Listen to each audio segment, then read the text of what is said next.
BJP office మీదకు వెళ్లిన youth Congress సభ్యులను మందలించామన్నారు PCC chief Mahesh Kumar Goud. Party ఆఫీసుల మీదకు ఎవరు వెళ్లినా తప్పే అన్నారు. జాతీయ స్థాయి మహిళా నేత ప్రియాంకపై బీజేపీ నేత విమర్శలు సరికాదన్నారు.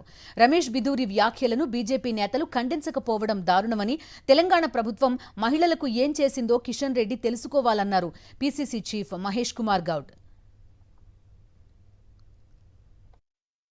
ఒక మహిళని చూడకుండా ప్రియాంక గాంధీని బిదూరి అనే పార్లమెంట్ అభ్యర్థి అంత హీనంగా మాట్లాడితే కేంద్రంలో మంత్రివర్గంలో ప్రముఖ స్థానంలో ఉన్నటువంటి గౌరవనీయ కిషన్ రెడ్డి గారు ఖండించకపోవడం అనేది బాధాకరం.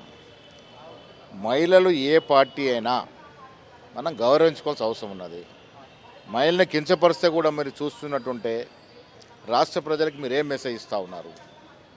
ఈ రాష్ట్రంలో కాంగ్రెస్ పార్టీ అధికారంలో వచ్చిన తర్వాత ఉచితంగా మహిళలకు బస్ ప్రయాణం ఇవ్వడం జరిగింది.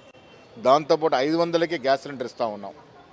అన్నిట్లో మహిళల్ని సమానంగా చూసినట్టు ప్రభుత్వం ఏదైనా ఉంది ఈ దేశంలో అంటే కాంగ్రెస్ పార్టీ ఉంది. ప్రజాస్వామ్యంలో నిరసనలు చేసే హక్కు ప్రతి ఒక్కరికి ఉంది. దానికి ఒక పద్ధతి ఉంటుంది.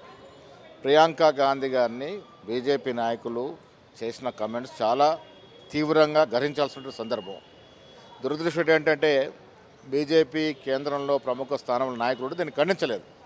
సరే, అదొక అంశం. యువజన కాంగ్రెస్ కార్యకర్తలు ఉడుకు రక్తున్న వారు ప్రియాంక గాంధీని విమర్శిస్తే ఓర్చుకోలేక బీజేపీ ఆఫీస్ మీదకి పోయినారు. అది కూడా తప్పేనంటాను నేను.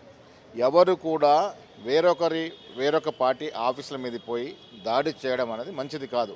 ఆ తర్వాత బీజేపీ వారు వచ్చి కాంగ్రెస్ ఆఫీసును దాడి చేసినారు. ఈ రెండు కూడా ఖండించదగినయే. యువజన కాంగ్రెస్ వారికి కూడా మందలించడం జరిగింది. ఇలాంటి కార్యక్రమాలు, ఇలాంటి చర్యలు ముందు ఉండకుండా చూసుకునే విధంగా చెప్పడం జరిగింది.